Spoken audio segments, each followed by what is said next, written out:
This episode is sponsored by Esteep Conversations' favorite, Conjure Tea. Conjure Tea is a woman-owned, black-owned tea business that was founded by pastry chef Shania Thomas-Floyd. If you want to support local businesses and drink great tea, Conjure Tea is your answer. The teas I'm digging most right now are Golden Ticket and Decadence. Decadence is a tasty tea that is exactly the combination you'd hope for from a pastry chef. Black tea with rose petals, strawberry pieces, and cocoa nibs.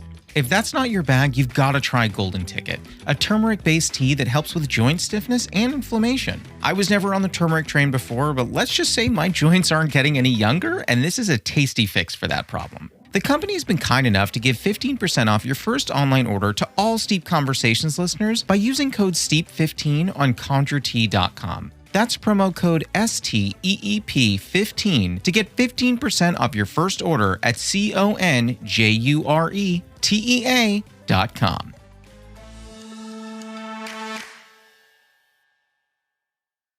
For fashion and music, like those two industries, they really take advantage of young kids because it sounds really cool to go to a party and be like, oh, I work for, Sony Records or whatever. I work for Vogue. I work for Harper's Bazaar or whatever. I think that one's less cool, but yeah. Yeah, but everybody is... You know Harper's Bazaar, right? Wait, is that a fashion magazine? I have no idea.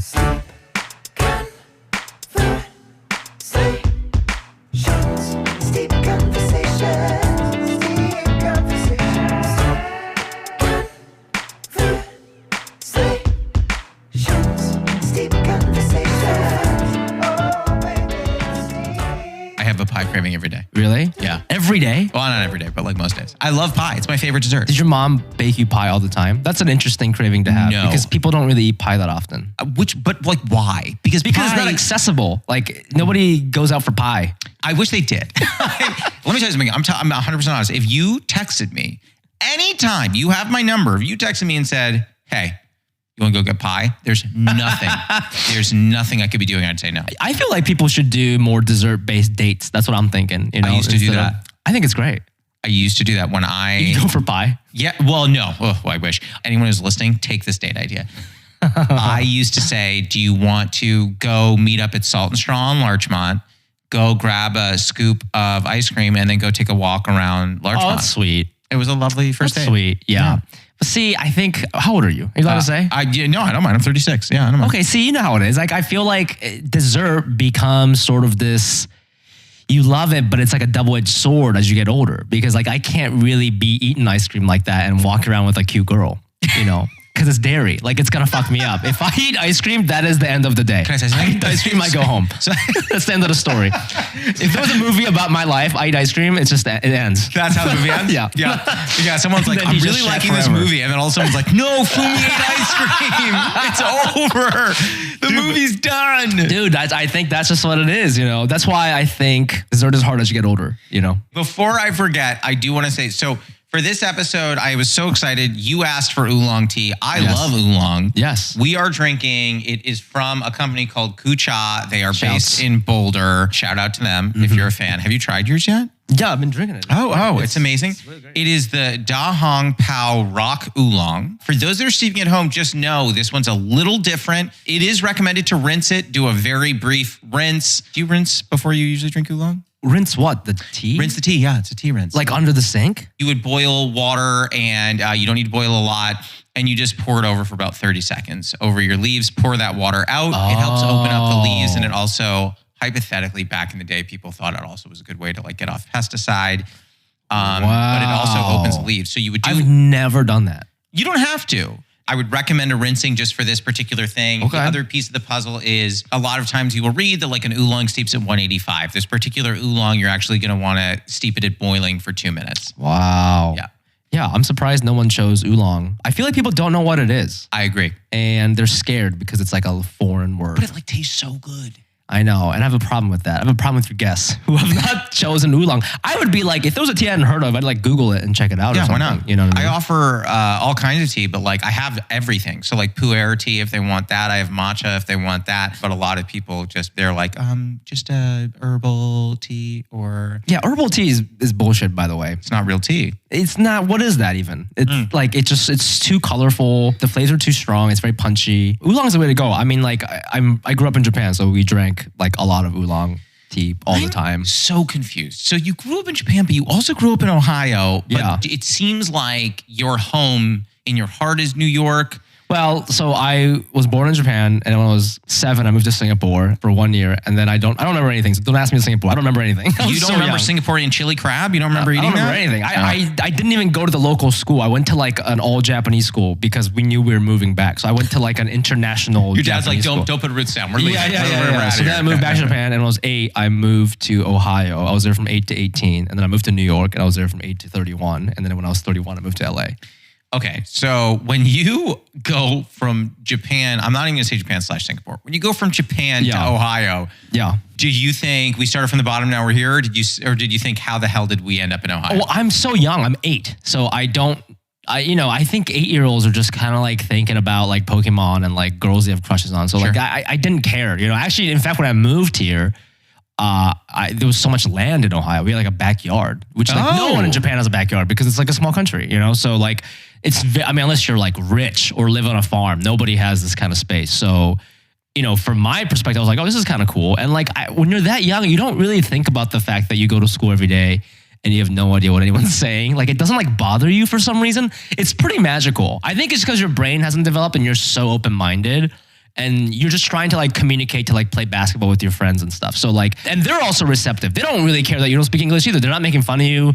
They don't really understand like that other people speak different languages either because you're so young. Yeah. And I think that's why kids learn languages so fast because there's zero judgment and there's zero insecurity. And so you like speed up the learning process because you're just like two people trying to communicate. You know what I mean? So I want to back up for a second. You came here knowing no English? I mean, like, I knew the alphabet, we have like... but you couldn't be like, hey, what's up, how's it going? No. I knew, like, dog and, like, cat and, like, bathroom or whatever. Like, random words, It's crazy to me that your first language is Japanese and you are such a funny stand-up in English. Like, that is... Yeah, it's weird. But, I mean, like, 8, 8 and onwards is English. Do you think... Or actually, let me not ask, do you think, have you ever written jokes in Japanese? No, I don't know how. You have to have mastery over the language, I think, to do comedy. And I don't think I have mastery of the Japanese language. I don't know. You could fool me. That's crazy to me that you just like, well, you know what? We had a kid when I was growing up named Masayuki. Yeah. And his English wasn't perfect, but he was so good at soccer. Yeah. Everyone was just like, oh, he's the best. Yeah. Like he didn't talk much, but everyone was like, man, Masayuki's the man. My first name is Masafumi. No. Yeah. Really? Yeah. Masa is a very common first part of a first name. I didn't know that. Yeah. But I mean, like my friends growing up called me Fumi and it's easier for comedy. So I just go by Fumi. But you know what I was thinking the other day? So I always knew you, and I believe this is correct, but I always knew you as Fumi Abe. Yeah. And then I heard someone refer to you as Fumi Abe. And that's incorrect. Yeah. And I didn't know that. And I was like, have I messed this up? No. I just like don't always correct people or like they don't ask me and they assume. But it's so random that I would get a Japanese last name that sounds like a random American first name. I mean, that's true, yeah. No other Japanese names are like that, And it's weird because when people would first say it, I was like, I've never met anyone named Abe. Like, what are you talking about? It's short for Abraham. And then when they said it like that, I was like, oh, like Abraham Lincoln. But even then, I was like, I have 0 friends named Abraham. I don't think I met an Abraham once. Really? Twice. Yeah, in the Bible. It's not a big enough name where I'm just like me and all my Abes hang out. Yeah. Okay, wait. So you were in Ohio. What made you want to leave Ohio to go to New York? I grew up in like a small town in Ohio, but every summer I'd go back to Japan. And so like I had this other point of view of the world because I knew the world was bigger than Hilliard, Ohio, which is where I grew up. And a lot of my friends were just sort of stuck in that world. Yep. And then for a while, like I think I just wanted to be accepted in that world. But then as you grow up and you're in high school and you're like reading shit on the internet, you're like, the world is bigger than this. Like the way I'm being treated here is not the way I'll be treated for the rest of my life, because if I leave this, there's like other people who have the similar interests as me or like doing other things. Yeah. Everybody in my community just goes to Ohio State and they become like dentists. You're talking about the Ohio State. The Ohio State, yeah. Yeah.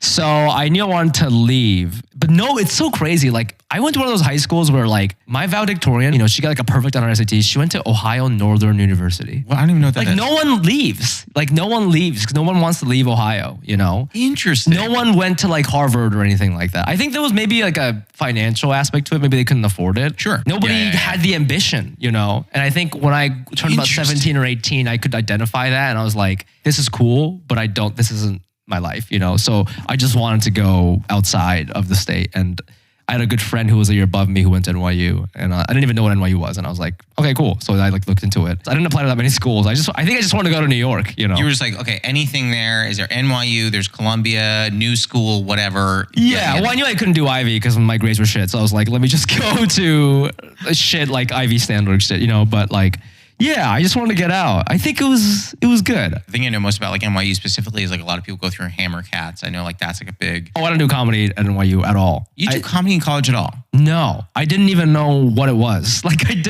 I remember like I went to the Comedy Cellar once, and then I went to go see, I actually went to UCB and I saw Donald Glover's improv troupe called Derek Comedy. Derek Comedy, If you remember them from the YouTube days, like I was a huge fan, so I went to go see them. And I remember I thought it was so cool because they were so funny. And afterwards they were like, they self-produced a movie called Mystery Team. And they showed it to us. And like, this is when I just moved to New York from Ohio. And I was like, this is so fucking New York, dude. Like, this is crazy. So like, I was a fan, but I didn't really understand, like, I don't know. I guess like growing up in a community like that, in an unambitious community, no one told me that like, TV writing or like producing is like a job. Like I didn't really think about it. Even when I was at NYU, people were like, I'm a film major. I'm like, oh, you want to be like a director? That's cool. And I just like, it never really clicked for me. Yeah. And I didn't know anybody doing stand-up comedy, but then I didn't start until I was 24.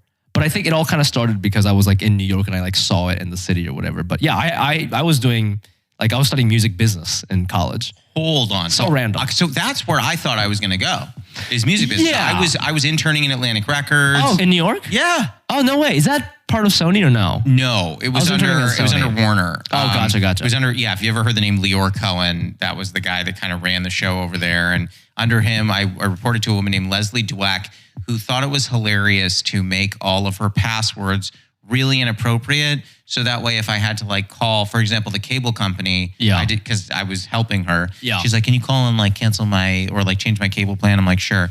So like I called and they're like, what is the verbal password? Yeah. And I was like, it's penis 6969.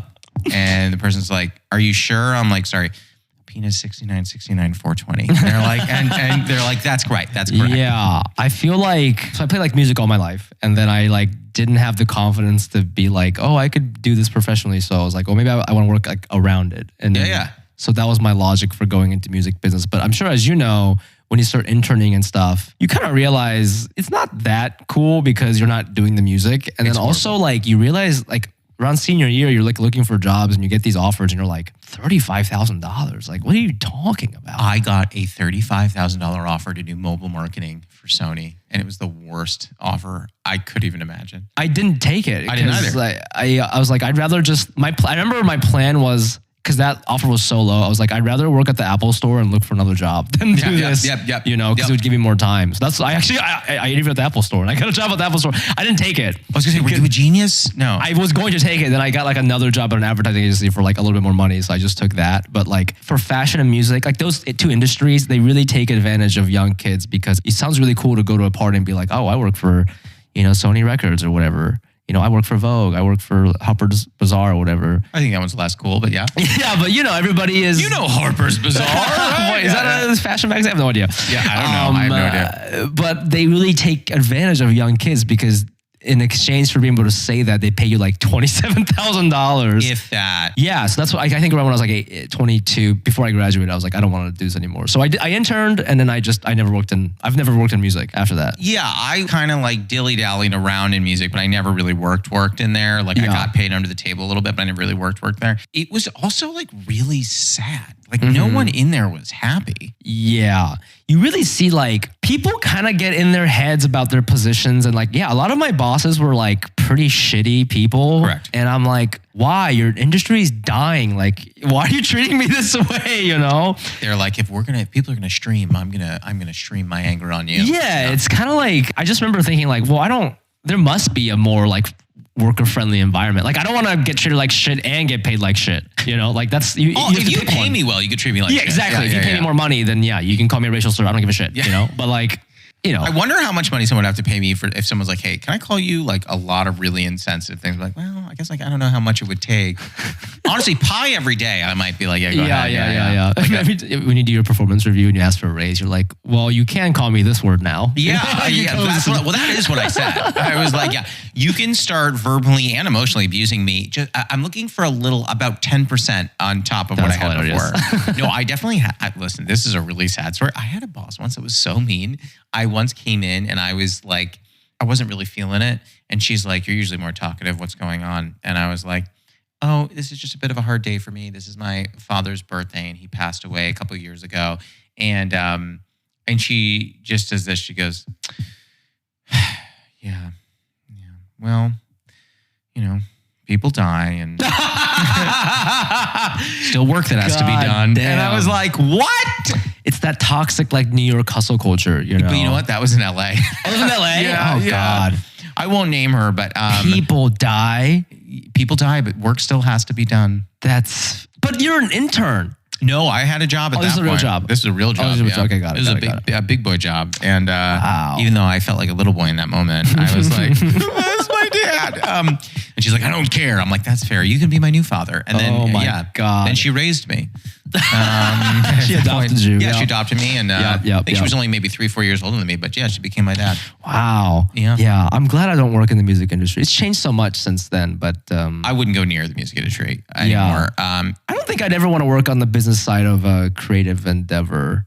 I think I need to be the creator or I don't want to be around it at all because I know how crazy people can be. I know how hard it is to manage creative people sometimes. Yeah, but like part of me thinks, and tell me if you disagree, part of me thinks that being a creative in this day and age requires you to also be the business side. Well, that's different because you're like, I need to have the understanding of the business side as I'm creating and marketing.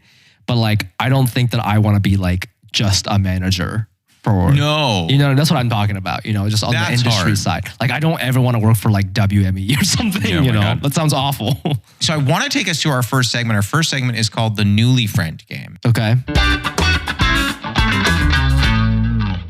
I am going to ask you a question. We are both going to write down our answers. You're going to write down what your answer is. I'm going to write down what I think it is. Okay. And then we'll flip our board, see if we're right. And then we will do the same thing for me. Okay. We're going to do the same question, though. I think there are not boatloads of options here. That's fine. So I haven't gotten to this part of our discussion yet, but you write for late night. I used to. Yeah. Right. I did know that. You used to write for late night, which means you probably had exposure to late night segments. Mm-hmm. So my question for you, and don't tell me, write it down, is what is your favorite of any show, not just what you wrote on, what is your favorite late night segment? Okay. I'll be honest with you. So I don't even like late night. Like I don't watch it. So this is not work there anymore. So this is not a good question for you. It's not something I grew up watching at all. I specifically remember when I was 24 and I started stand-up comedy.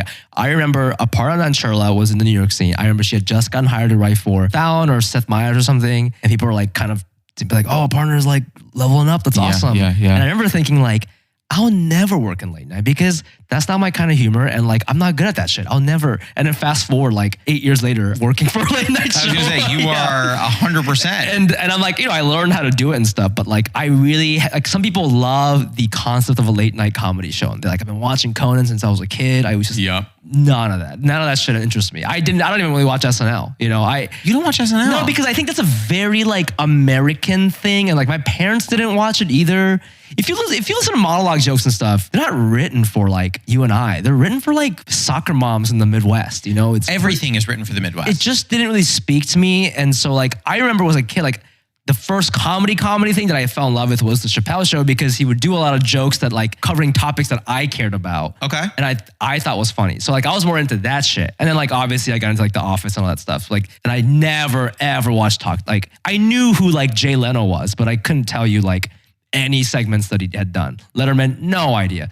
I actually can't name any segments. The only ones I know are the ones that I worked on at Corden, which is like carpool karaoke. I was gonna say, or like spill your guts or fill your guts. Yeah, that kind of shit. Yeah, I even forgot about that one. You forgot about that one. I forgot about that one because he got in trouble for it when I first started working there because because the gross foods are all like Asian, and so people were like, "Why are you picking Asian?" Like it would be like cow tongue, but like I eat cow tongue all the time. It's so good. Oh, I thought it was like a salmon smoothie. Like, no, now they made it like that. But before it would just be like a random Chinese dish or something. He also never eats it. He takes one bite and spits it out. Yeah. So anyways. Okay, so then let me give you a different question. Yeah. Because you just said Chappelle Show. You watch the Chappelle Show a lot? As a kid, I did, yeah. Well, if I asked you, again, don't say it out loud. My favorite sketch? Your favorite sketch? Yeah, from Chappelle Show. You do that? Okay. Yeah. Okay. All right, write that down. Now I need to really think because there's some like obvious choices, but I don't think that you're going to make one of those. Hold on. All right, you ready? Flip your board on 3, 2, 1. Flip it. You wrote "White People Can't Dance" with John Mayer. Remember that one? Yes, I do. Oh my God, that was so funny. I was so young too, and like I just remember like vividly watching that with my sister and just like fucking dying. I mean, that is a great one. So funny. So for those at home, he wrote down "White People Can't Dance" with John Mayer. I wrote down Clayton Bigsby, where he is a blind KKK member. Oh yeah, that was good too. Yeah. Oh man, I really thought I was gonna get it. I don't know why, but in my head I was like, "This." I mean, that one's really funny. This one just has like such an emotional space in my heart because of I think it was like the first sketch I saw or something, and I'd never seen anything like that before. Do you know John Mayer? You briefly had like kind of a sketch, kind of like show thing going on VH1. A sketch show? It was not like a sketch show. Like he had like a show where like he would like go out in the parking lot of his like concerts, like dressed as a bear and like. Oh, I vaguely. I don't like it when musicians show like. When I think he's funny. He is. He also does stuff at the Comedy Cellar sometimes. He just shows up. I don't know, but I feel like 3 years ago. I don't like it when people like that do comedy. Like, what's his name? Like, John Hamm tried to do like a comedy face. Remember? Not stand up, but like, he tried to be like the funny guy. He was in a boatload of comedies, yeah. And it's just like, dude, you're like a handsome guy. Just fucking. You're like, leave it to me. Just do the madman shit. You know, that's what we want. You're Don Draper. I'm Fumi. Like, let me. You know what? Let's stick with Chappelle. Can you guess my favorite sketch from Chappelle? Is it that one? No. Definitely not. I rewatch Key and Peele much more than I rewatch Chappelle. Because Key and Peele, you were watching it in college probably, or like whenever that came out. I don't remember when it came out. Yeah, Chappelle Show came out when I was like really young. Flip your board on 3, 2, 1, hit me. Oh, you got it! Oh, we both wrote down the racial draft. The race draft. How did you remember that? It was an obscure one. I liked it a lot. It was my all-time favorite. I want to say that, and again, I haven't watched it in years. I think Bill Burr was in that. Yes, he was the announcer. He was the announcer. Yep. Yeah. It's so crazy. People talk about Seinfeld as like, you know, he invented observational comedy, you know, blah, blah, blah. I feel like, I mean, I don't know, I haven't done my research, but like Dave Chappelle like really invented like this sort of like hardcore race sketch comedy. I mean, where it's really? Like pretty hardcore, but like done goofy enough that it's like pretty consumable for the mass. And that's why I think I fell in love with it, because I didn't know that you could do that with comedy when I was like 12, you know. But I'm trying to think. By the way, that's the newly friend game. You don't even need your board anymore. How do you feel? Oh, I mean, it's great. That's the whole game. Segment done. That's great. I'm trying to think though, going back to what you were just saying, I don't know that I've heard you do a lot of stuff about race. I mean, I heard you do a joke once about a girl saying she like wasn't into Asian guys and you're like, I'm the only one you know. Oh, yeah. So like in my, when I first started comedy, in my 20s, I talked a lot about race and identity stuff because I was trying to figure that out myself too. You know, I think having grown up in a white community and then like going to New York and then like I think when I was growing up I was like I fit in but I also didn't fit in, and then I come to New York and there's like a lot more different diverse people, there's a lot more Asian people, but then I'm meeting Asian American kids who grew up in big Asian communities, and like I remember I got made fun of because I didn't know what bubble tea was, because we didn't have that in Ohio in 2006 or 7. We didn't have that where I grew up either. We didn't have that, but like I go to NYU, I'm meeting kids from like Georgia and like New Jersey, and they're like, you know, their school's like 80% Korean or whatever. And like, and you know, it's just like, I didn't know what that was. I remember I went to a Asian frat like mixer. I was like meeting like, I guess like party Asian bros for the first time. Cause I didn't know anyone like that where I came from. And I was like trying to fit in and I couldn't like, I didn't really click with them. And I remember feeling very like, you know, it's like, oh, I thought this was the answer, but it's not, you know? And I think all that went into my stand-up. And so I think a lot of my stand-up in my 20s was like, who am I? And then I think now that I'm older, I know who I am. And now a lot of my jokes are about money, because now it's like, where is my money? It's the sort of the theme of my stand-up now. So I talk a lot about like capitalism and like, you know, young people not being able to buy homes and stuff like that, you know? Wait a minute, because you have a podcast. Cash Cuties. Yep, Cash Cuties. Check it out. Yep. Go here. I'm gonna go down the barrel. Go listen to Cash Cuties. Cash Cuties. Yes. Especially if you're only listening and you're not viewing this, you're already in your podcast feed. Yeah, check it out. On your podcast. It's a very fun premise. We look at our friends' credit card statements and then we judge their spending habits with love and try to get to know them. That would scare the way they spend crap money. out of me. But I guess my bigger question is, have you always been interested in money? Because you just said that, and I know you have that podcast. Has money always been... Well, I think I'm more interested in it now. I think I've always... more of it. That, but also like I never really like critically thought about money, and I never really thought about like wealth and stuff like that until I started doing comedy. And like, you know, I worked in advertising until I was like 30 years old, you know, just to support my comedy career. How did you make the jump from advertising to writing for Corden? Well, you know, eventually I got like a manager through stand-up, and then I just submitted a packet. So it didn't like confine me. Well, I was gonna say like what Cordon's people like. Listen, we've spilled our guts, but we want to fill our guts with Fumi. You know, you don't want to make you talk about money specifically, but what I will say is traditionally, writing for a late night show might not pay the same as a corporate full-time job. No, dude, it pays way more. Pays way more, dude. Are you serious? So why did you leave? Oh, they just didn't renew my contract. Oh, you're like, I'm good. They didn't want me anymore. Yeah, no, it's incredible. That's why everybody wants to be TV writers. I mean, listen, I'm happy to talk about money. I'm obsessed with it. Well, so here's what's funny. So I work a corporate day job. Yeah. And I do that because there is not an avenue right now where comedy can financially make sense for me at a full-time clip. Right. So that's why when I meet someone like you who says, I used to work in corporate and then I made the jump. You made the jump not only because it was what you wanted to do, but also because it was a better financial situation for you. Yes, I would have done it even if it was less money. But like, this is why TV writing jobs are so competitive, is because the money is so good. Yeah. But it's good because it's not stable. That's the thing. Yeah. You don't know when you're going to be asked to leave. So like some people, you know, only get signed for like 1 or 2 cycles. You know, I did it for like 4 or 5, you know. Some people stay on for like years. You know, you never know. Also, you could be working on a show that gets canceled. Then everybody's fired, you know. Did you want to stay on, or were you kind of like... No, I wanted to stay on. I just like, it wasn't a good fit. And after like a year, they just kind of like, we're not going to renew your contract. And I was like, all right, that's fine. It doesn't sound like you were surprised. No, I was honestly, every time we had a hiatus, I can't believe they kept me on for that long. I was so bad, but I was like getting better. You were not. No, bad. I wasn't like awful. I was fine. But like every hiatus I had, my girlfriend was still living in New York, and I'd go back and I'd be like, I'm still working there. Oh my God. I remember saying to her, like, if they didn't renew this time, I can't get mad at anybody. But then like what was annoying is like the show is ending in April. Oh, yeah. So by that time, I was like, they already had announced it. And I was like, well, anyone who's going to get after me is not going to be as good as me because I already like learned the process. So yeah, you might as well just I'm like, might as well just keep me, right? Like, because I already know how to do, I'm already like useful enough. And so that was annoying. I think that was the only annoying part. But like, you know, it's fine. I mean, like,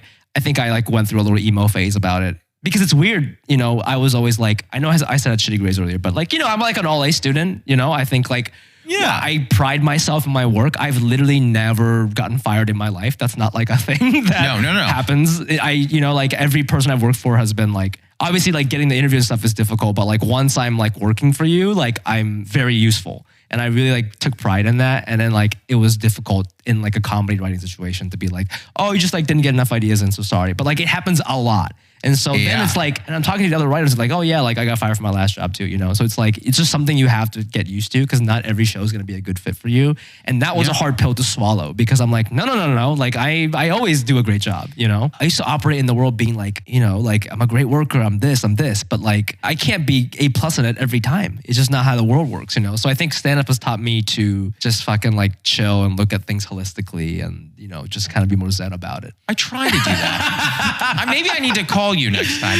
Have you ever had it where someone who's not in the industry tries to be supportive of you and then it just ends up going sideways? Like, I'll give you a really good example. I saw a movie recently. I went to a private screening of a movie that just came out in theaters. The person that directed it was a year younger than me. Mm-hmm. Directed it. It was a great movie. Had very big stars in it. And I was like, wow. And I walked out with my girlfriend and I was like, man, it's like hard not to like start feeling like, you know, have I not done enough? Like this guy's a year younger than me, directed a feature film that's in theaters now. Mm-hmm. Now, the next thing that she said was meant to be very nice. Mm-hmm. She looks and she goes, yeah, but does he have a podcast?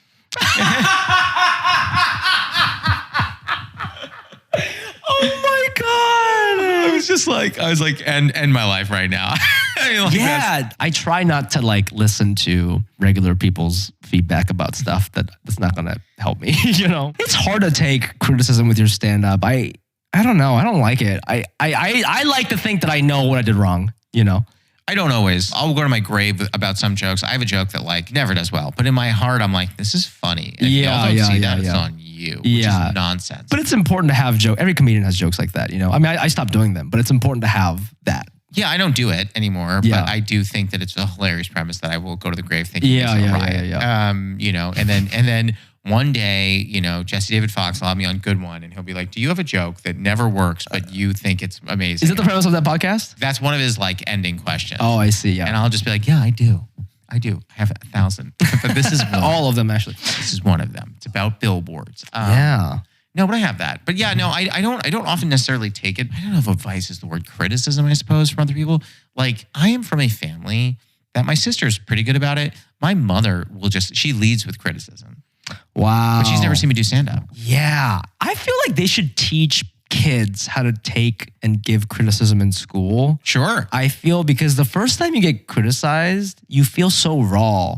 Yeah. You know, even though they're not like trying to hurt you necessarily, but it makes you feel bad. Yes. And I think it's the same. It's related to like, you know, when like comedians get called out or like somebody, not even comedians, like somebody posts some podcast and people are like, that's racist. And they're like, I'm not a racist. You know, they freak the fuck out because they're being accused of something that I've got friends of that race. Yeah. So I think that's just a result of people. That guy's never been criticized in that way before. And I think if we could teach kids that criticism is just sort of part of life and it's just a way of communicating something, we could have a more peaceful society. I don't know. I think about that all the time. I just think like when people flip out, I'm like, oh, it's because you've never been criticized before.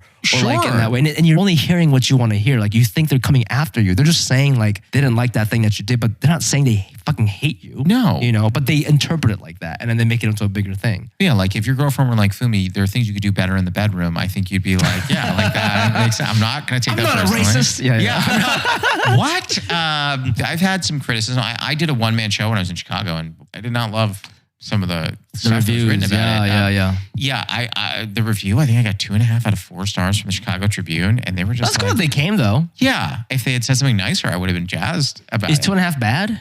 Yeah. It's all good. What'd you want? 3? Yeah. 3. So 3 is good. But you're good. off by half.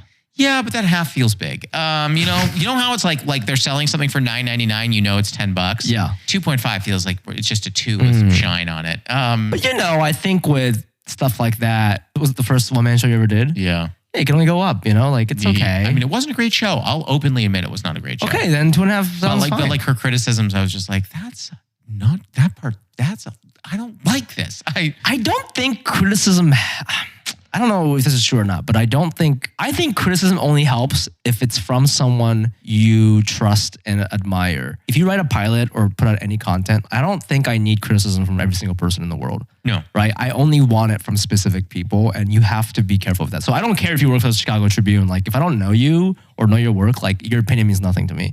You know? And I think like... Where were you when I needed someone to say that to me? I don't read like podcast, like, you know, we have like podcast reviews and stuff like that and like YouTube comments. Like I don't read them. I just go, thanks. Even if they say something bad, I go like, cool, like and subscribe. Like I don't care. You know, I don't think I only care about the opinions of like my friends who have like successful podcasts. And I'm like, oh, what do you think about the segments? And, you know, and they have like real feedback. Like, oh, I like it, but it's a little too long. So why don't you do like 15-minute blocks and you do 4 segments? Or, you know, like they have like real applicable criticism. And I think on the internet, everybody has an equal voice and that's annoying. You know, somebody like 2 stars, it's too quiet or whatever, you know, like that's a real review we got on our podcast. Like it's too quiet. You're just like, what I'm like, volume? how is this too, like, what's your volume setting? Yeah, it's crazy. So I think you have to be careful as artists and creators. You can't take everybody's criticism because then you'll lose who you are, you know? I think I already have.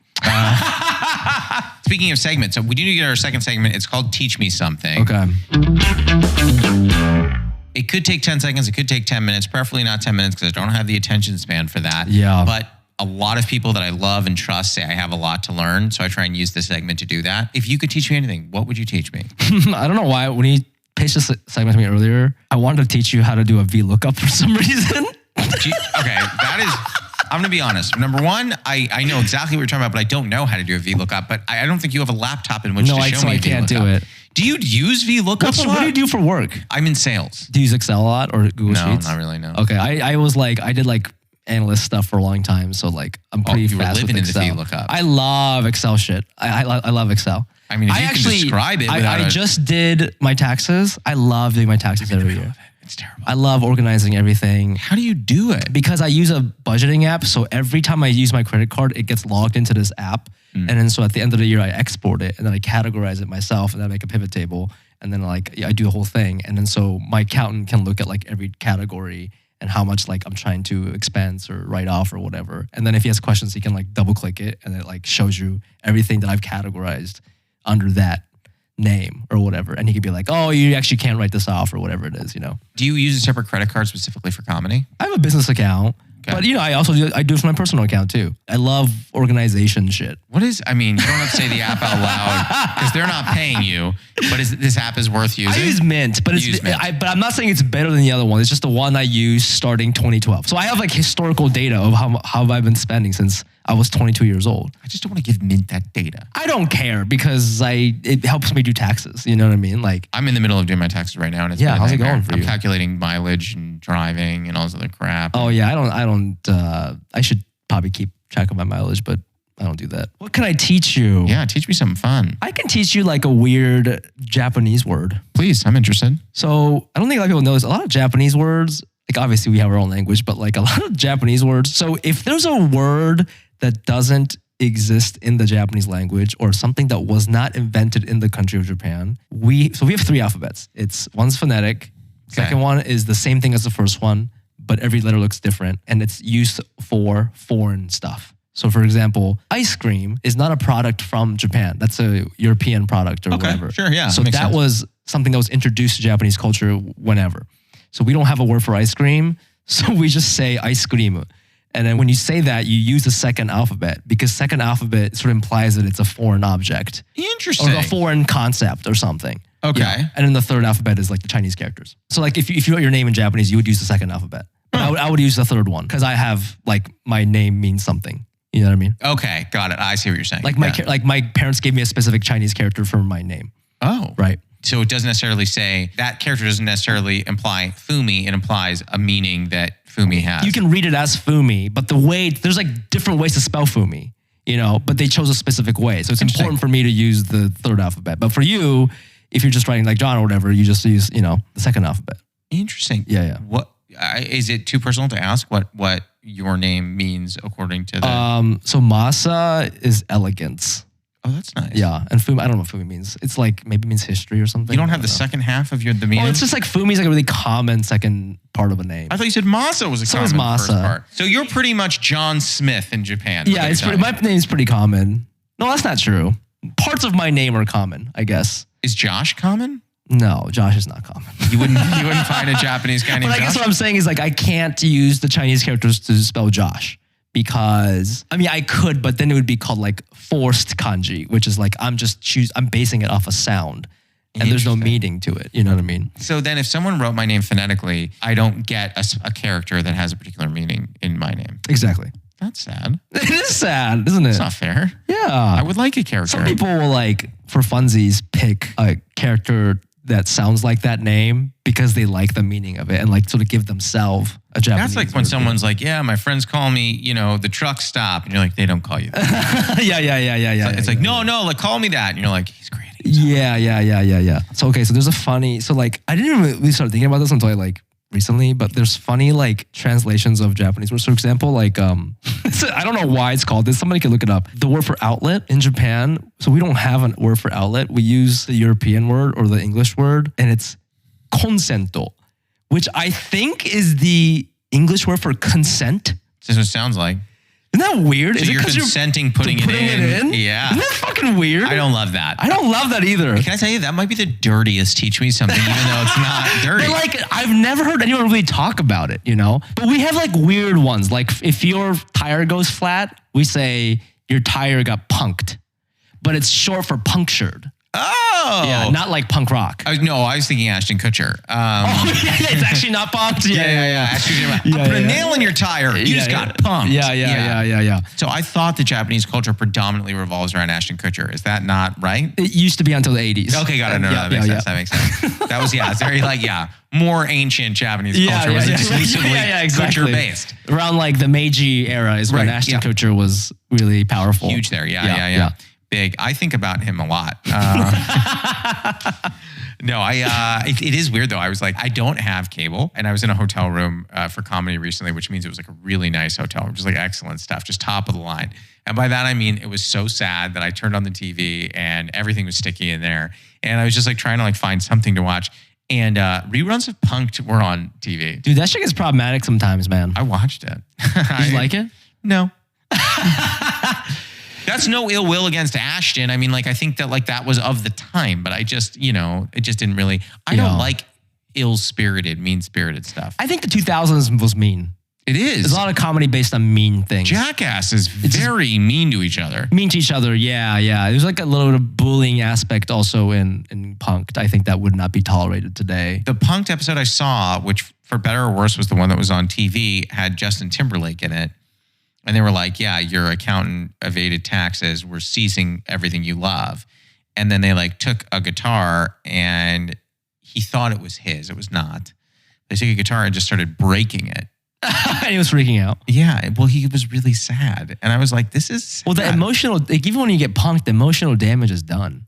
Yeah. You felt and experienced that, Yeah, even if it's not real, it doesn't matter. Well, it is real because you just fucking did it. It was real for you for at least an hour or however long it takes. Yeah. Or like, who was it? It was like not Ashton. It was like Justin Bieber, like Frankie Muniz, who just punched a guy in the face. Frankie Muniz, what the fuck? Someone punched a guy in the face. And then did they come out and be like, we're joking? Well, they were like, we were joking, but he'd already punched the dude. Yeah, that would never get made today. No. It's crazy. Well, half the things I think when you look back, you're like, oh, this was really good. You're like, oh, that's problematic now. Yeah, there was like, I'm trying to think of like other shows that, even like Queer Eye for Gay Guy, or what was that show? For the Straight Guy. Queer Eye for the Straight Guy. Yeah, I didn't love that. If it were Queer Eye for the Gay Guy, it would just be the same eye. Yeah, you're right. It's one eye. I don't know. I think it was just a lot of like, because the way they do it now is more nuanced, and back then it was just like based on stereotypes. Well, yeah, because also though, like that was back in the day where like, I'll tell you that this is 100%, I swear to you, this happened in the past 2 weeks. I have a skincare regimen. So like at night, like I wash my face and like, I put on moisturizer and stuff like that. And I told a buddy of mine, he goes, yeah, I'm not doing that. And I was like, why not? And he's like, yeah, I'm fine with that. And I was like, is it weird to you that a guy uses moisturizer? Yeah. And he's like, yeah. It's just like, dudes don't do that. And I was like, there it is. There it is. Yeah. There's the phrase. Yeah. Like, because that is still, there is like this really weird baked in thing where like some stuff is weird. Like, oh, a guy like tried to get a shirt that fit. Uh-oh. Yeah, I mean, he doesn't lay good pipe or whatever. The people that's very toxic, I guess. It's masculinity is so interesting. I feel like it has been a lot of progress, but yeah, I still have a lot of friends who are like, I don't. They always give the I don't do that look. You know? It's interesting. Have you ever done skincare? You ever? The only reason why I don't do it is because I'm lazy as shit. Like, but I do moisturize like when after I shower and stuff, because I see like a lot of TikToks I've seen of like. Just like people talking about how they've used sunscreen since they were like 13 and now they're like 47 and they look fucking incredible. I use a sunscreen moisturizer every day. I'm wearing it right now. I wish I'd done it in high school, I wish that too. I used to never use sunscreen because I just didn't like the way it felt on my skin. And so I never used it. So like I'd go to like band camp and we're like for marching band, we're like outside doing it. And then like my skin is just so brown. I guess it burned. I got sun poisoning once. That wasn't cool. You got sun poisoning? I've heard of it. I've never seen it. It's crazy. You get this huge rash, but you can't really see it because your skin's like so brown because you're so dark and burned. I do love that you said you went to band camp, though. I mean, you buried the lead dramatically there. What did you play, Bill? You said you played music your whole life. What did you play? Yeah, well, my first instrument was a trumpet. Excellent. And then I played guitar, and then I played drums, and then I was in choir. And then I was in like jazz band. I just loved it. Everything. I loved everything. Well, I hated marching band because at my school, because nobody wants to be in the fucking marching band. If they said, who wants to join the marching band? Nobody would join. So if you were in concert band, which I liked, Yeah. but you didn't play a fall sport. They made you do the marching band. Yeah, they needed people. And so I ran cross country for the first 2 years, so I didn't do it. But then I quit after 2 years. Then I had to do it junior and senior year. And I fucking hated it. I fucking hated it so much. But that was like a big part of my high school life. Were you ever in a band? I feel like you'd be good in a band. Like a rock band? Yeah. Yes, I was in multiple bands. Is there evidence? Yeah, on YouTube. We were called Midnight Nice Guys. That's actually not a bad name. That's the name of my S Corp now. It was because it was like kind of like my first creative project. So it's got, it's kind of cute. Oh my, okay. If anyone's listening, forget whatever you're doing for the rest of the day. Start finding Midnight Nice Guys. I think there's some videos on there. I remember we played one more show, winter of my freshman year in college when I went back to Ohio to see my friends. We played like one show at this like bigger venue in Columbus and we thought we were really fucking cool. And that was the last show that we did together. What was your instrument? You I played guitar. In that band? Yeah. Did you sing too? Yeah. No. I was in a band in college too, but that was like a rock band. Like we like loved like Jack White, like and the White Stripes and that kind of shit. Is there evidence of that band? The Midnight Nice Guys? Oh no, the one in college. I wish that there might be like an audio thing on my phone. The college band, we were fucking good. We were good. High school band, we were fun. Yeah. College band, we were good. I think that my high school and into college, we played throughout college. My band. You were in a band? I was definitely in a band. What was your band called? Brayton's Way. Who's Brayton? It's a street I lived on. Oh. The guy I originally started it with, I lived on Brayton Road. He lived on Michelle Way. Oh, that's cool. Yeah. What'd you play? I played guitar and I sang. Okay. And wrote the music. And I stand by the fact that individually in this band, everyone was pretty good. Yeah. My vocals were not perfect, but I was also 17 when I recorded our album. It was not, the vocals are not great. Everyone individually was great. We were tight as a band. Musically, very tight. I think if I really worked harder on my vocals, I think we could have been decent. I think again, going back to people not having ambition where I'm from, I talked to friends who I met who were from like Long Island who are like, oh, we started a band, but because we live so close to New York City, the potential of making it was real. So we would practice every day. We did too. And then one of my friends, he got signed and then he was touring with Taking Back Sunday for a long time. He was in a band called Envy on the Coast. Wait, I know Envy on the Coast. Jeremy Velarde is the bassist. And I met him when I was working at this ramen restaurant. He's so random. But anyways, when I first met him, he's like, yeah, we're doing our last show at the Irvine Plaza on 16th Street. Irving Plaza. And I was like, what the fuck? I saw Sarah Bareilles there. What are you talking about? Yeah, I was like, that's a real venue. Yeah. And then I looked him up and I was like, oh my God, you're like a real thing. But he was telling me about how he came up and he's like, we just practiced every day.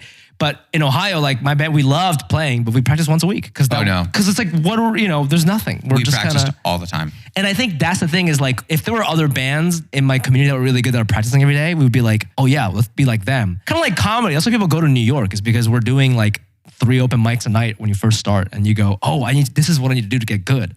And that's why people move there. I think if I started comedy in Ohio, it's you can't do that. So you only get up an X amount of times or whatever, Yeah, it's hard to do. I don't know if I need 3 mics a night, but I do wish I had better access to mics in LA than I do. Yeah, I think I would never do that now, but when you first start, it's just good to it's good to get just go full speed, you know? Eat shit in as many places as possible. Yeah. Because you'll find the person who goes, hey, can I give you a couple tips? And then they give you a couple tips and then you get a little better. And then someone else might give you a couple tips and then you just start making friends. Yeah, exactly. I think this is as good a time as any to go to the lightning round. Are you ready for it?